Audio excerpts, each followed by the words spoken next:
way, take it away, feeling too good to me. Chilling all day, all in your space is where I wanna be. Here in this room, what did you do? I just can't get enough. Too caught up in your love. I've been trying to forget, but you won't let me. Something in my brain wants you. I've been hanging by myself, asking for help, but nothing seems to work on you. Yeah, you always make me feel like home. Yeah, you never leave my thoughts alone. Yeah, you're the reason I'm going out my mind. I just can't stop thinking about you.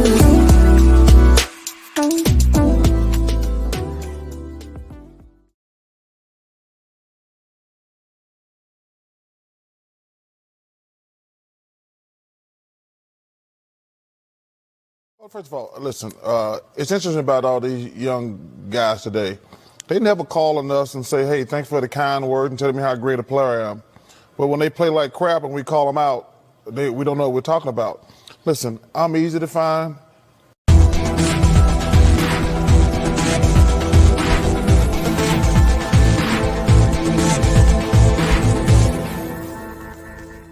This is what's great about sports. This is what the greatest thing about sports is. You play to win the game. Hello? You play to win the game. You don't play to just play it. That's the great thing about sports. You play to win. And I don't care if you don't have any wins. You go play to win. When you start telling me it doesn't matter, then retire. Get out. Because it matters. What's going on, ladies and gentlemen? It is your host, Nathan Snell, Big Nate Sports Talk Podcast. Good evening. Hope you're all having a great Saturday so far. Hope you're all staying safe. This is episode 8, season 11 of Big Nate Sports Talk Podcast. This episode is being recorded. It'll be going up tomorrow. Before we get into the video, there's a few things I'd like to say up front. Excuse me. I do apologize if I did not get the Maryland versus the Purdue Boilermakers preview, college football preview out. I will have a recap of that tomorrow evening live, as well as Michigan State. So I'll be tuning in for that. The Baltimore Ravens have the Sunday night game, so I will go live before the game with that. The Washington Commanders preview will also be re-recorded after I'm finished with this. So both episodes will be up before the games in the morning. So I do appreciate the support that have been getting on the channel. Ladies and gentlemen, please like, comment, subscribe. Again, great content, great sports content. We got a lot of stuff coming down the pipe. Basketball is upon us soon, so be tuned in for that. But we all know why you're here. As you've seen the title of the video, this is painfully part 1 of a preview.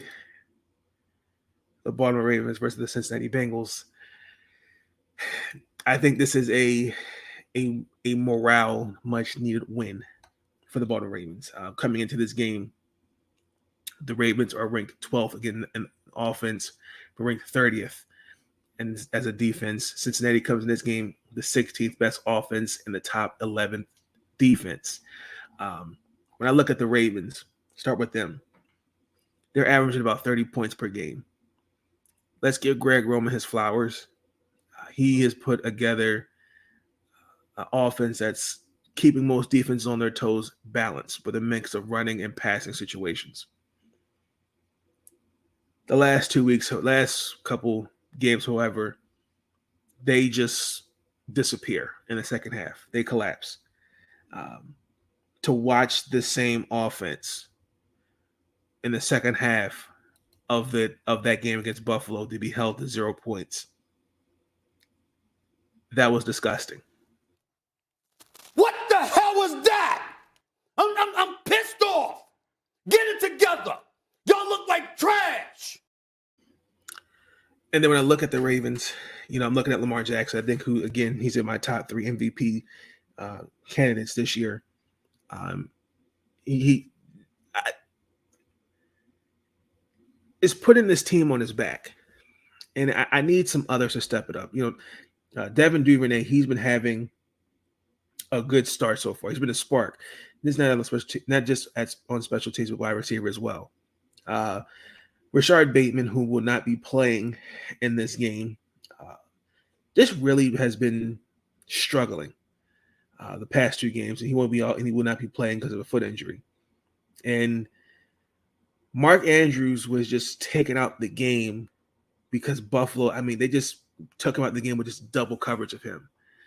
And with the return of last week of J.K. Dobbins, who's good to go because he had a chest injury, he should be good to go. Gus Edwards, he's still not really ready yet, so he'll be at least a week or 2. J.K. Dobbins, Justice Hill, I'm sorry. He's dealing with a hamstring injury, so he's out. So again, your options are now behind J.K. is Mike Davis and Kenyon Drake. Now, when you look at that offensive line, Ronnie Stanley is scheduled to make his first start since last year, since he suffered that ankle injury. Cincinnati is solid against the run. I think they're ranked 4th. I remember saying that's correct. I think they average about, I want to say they allow about a little under 90 yards per game. I'm curious to see what the approach is on the offensive side of the ball. I think you need to keep Cincinnati guessing. I think you need to mix it up.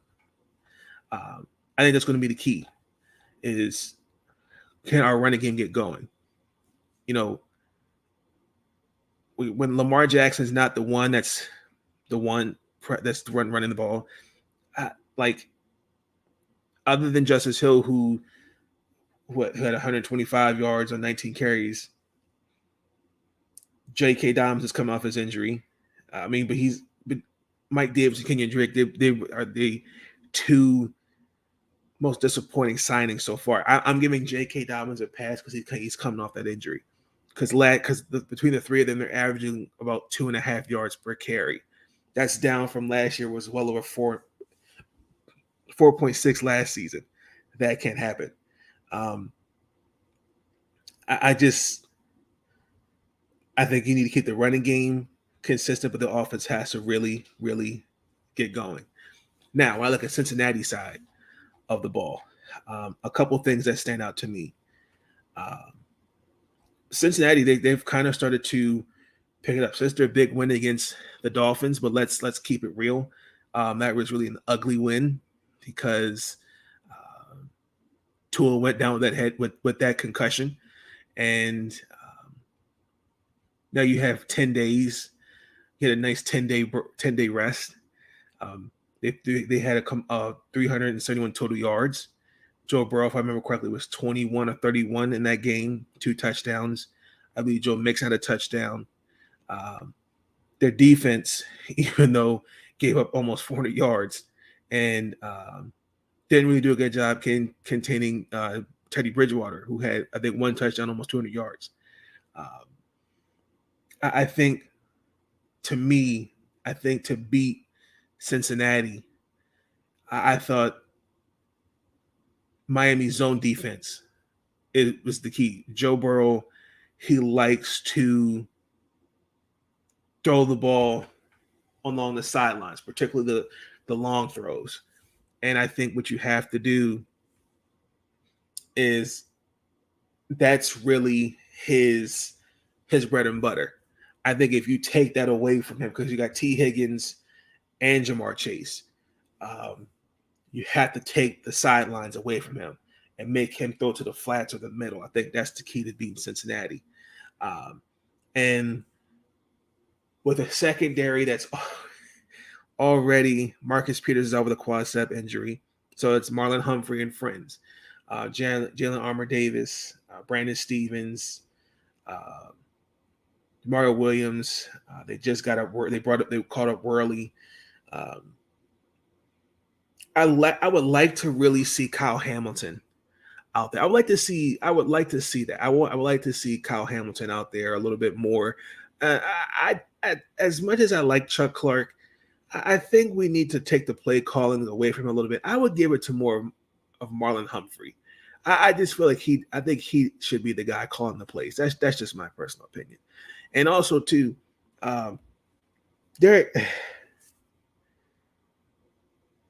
are not as off. I think another weakness on Cincinnati's side of the ball is their offensive line. I would think with the moves that they made to improve the offensive line, because I've been very staunch on it. I still think Panay Sewell should have been drafted before Jamar Chase. That's just my opinion. I'm sticking with that. Because I'm all about protecting your quarterback, and they've allowed 16 sacks. I think they're third in the league at this time, and compared to where Baltimore's only allowed 8 sacks. Against Miami, they only allowed 1 sack, which has been pretty good. So I want to see how that pass rush that does not have Justin Houston again, but that is okay, as I am looking at this injury report, because we have Rashard Bateman's out with a foot injury. Ben Cleveland is out with a foot injury. Justice Houston's out with a groin injury. And Marcus Peters is questionable, but most likely I doubt will play because of his quad. And looking at the offense, Josh Bynes is also good to go. He was dealing with a hip injury. And Macari is good to go. Ronnie Stanley will play. So, and looking at the side for Cincinnati, they had T. Higgins questionable, Devin Asalasi questionable with ankle injury, Hayden Hurst with a groin injury questionable, Evan McPherson and Jermaine Pratt. Evan McPherson with a groin injury and Jermaine Pratt with a knee injury. They participated in practice. So I think a couple things. I would like to see what kind of Joe Burrow we're going to see tomorrow night, because he's taken 13 sacks, he's thrown 4 picks, and he I think fumbled the ball three times in those 2 games to open the season. And he's kind of taken. I've seen some improvement, so I'm kind of curious to see will our pass rush show up. I just think our defense, I really need. I need them to really have a good game. Don't bend, don't break. The running game, I like to see how the running game for both sides go. For some odd reason, Cincinnati's running game has been really not that strong as I thought it would be. I think they're almost like 23rd, 24th. Even though Baltimore is, Baltimore is not that good against the run, because Cincinnati's been now throwing the ball more. I'm curious to see what you're going to see in that, and then also too, our protection against Lamar Jackson. We're protecting Lamar. What we're going to see, I have no idea. I think you have an evenly matched opponents. Again, this is a home game, and I'm hoping that I see some type of improvement. I cannot see. You're already coming into this game. You're 0-5 at home. If Baltimore loses, from a morale standpoint, now guys are going to start thinking in their heads like, damn, like, can we even do this? And this is where I'm looking for somebody to take leadership and saying, I can get you guys here. This is how we're going to go about it. I'm just this to me feels like a must-win game, because I mean you're 2-2, and whoever wins this game, we can share first place in the division. Cincinnati's already coming into this game because the last year they kicked our ass, and I think Baltimore's. I just see Baltimore coming out aggressive, which leads me to say the Baltimore Ravens will beat the Cincinnati Bengals on a late touchdown drive, 27-21. Guaranteed. I'm going into this game with low expectations, but I feel like they've figured it out. I think they know what they have to do. They just have to finish games and close out games properly. And they got to really I think that's the key. The last few they've got to finish and they got to close out games. I think the Ravens are going to surprise some people tomorrow night. I think they can do it. When I look at this team, they're mired with injuries, and again, I'm just really disappointed to see the investments are off to a slow start. But I think the Ravens will beat the Bengals. I do. I can see that happening. But I think it's going to be a good game. The game comes on tomorrow, Sunday Night Football. Also, too, we'll be on 98 Rock and WBL 820. So that means we get to see the lovely Marie Taylor and the coach Tony Dungy and the crew. We get to have Al Michaels? No, Chris Collinsworth call us. So, ironically, really quick, we still lead the all-time series against Cincinnati. I think we're 27-25, and we're 17-9 at home. But ever since with Harbaugh, we're exactly 500 because we swept Cincinnati 19-20, and they got us last year. So should be a good night. Should be a good game. I'm looking forward to that. But let us transition, ladies and gentlemen, into our, final message of the evening. Incoming message. The encore. Yeah, buddy. As Sean Spencer said. Shout out to Sean Spencer. Final message. We're almost getting close to the end of the year. I can't believe that. I really can't. 2022 is almost over. The 2023 will be upon us. As the year is coming to an end, I feel like it's time to reflect on some of the positives that have been showered upon us as individuals and how to take those positives to make them be even more positive for 2023. I feel like every year we give out these like New Year resolutions and people say, oh, you're not going to do it, you're not going to do it. I think the biggest thing is if you start with the smaller goals, start small. The small goals will always have a bigger impact than the larger goals. And I think that should be our focus. Focus on the small goals to make the bigger goals, to focus on the smaller goals first before you work on the big ones. I think if we do those things, we will see more of a better outcome. So that's what I wanted to say. That was my final message. But ladies and gentlemen, be tuned in for future episodes. I really do truly appreciate the support that I have been getting on the channel. Please like, comment, subscribe, share the podcast. I will have those other episodes uploaded. I promise. It's just been crazy with school and work. So I do apologize on that. Also, too, got some other videos coming down the pipe, so be tuned in for those. But for now, you see the Washington Commanders versus the Tennessee Titans preview. That'll be up. And the live reaction with the Maryland Terrapins versus the Purdue Boilermakers. That'll be up tomorrow. So I'm going to enjoy the rest of my Saturday evening. We'll watch this Alabama and Texas A&M game. And I will catch you guys on the flip side. Y'all have a good night. Peace. Stay up.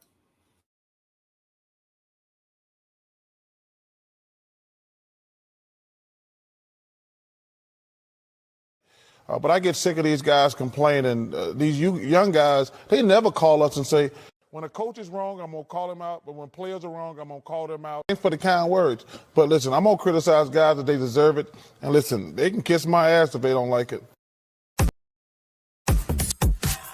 Thank you for tuning in to Big Nate Sports Talk. If you enjoyed that episode and you want to see more content, be sure to like, comment, and subscribe. Bring your sports game on Big Nate Sports Talk.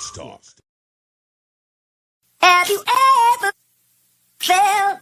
Are you listening? Damn.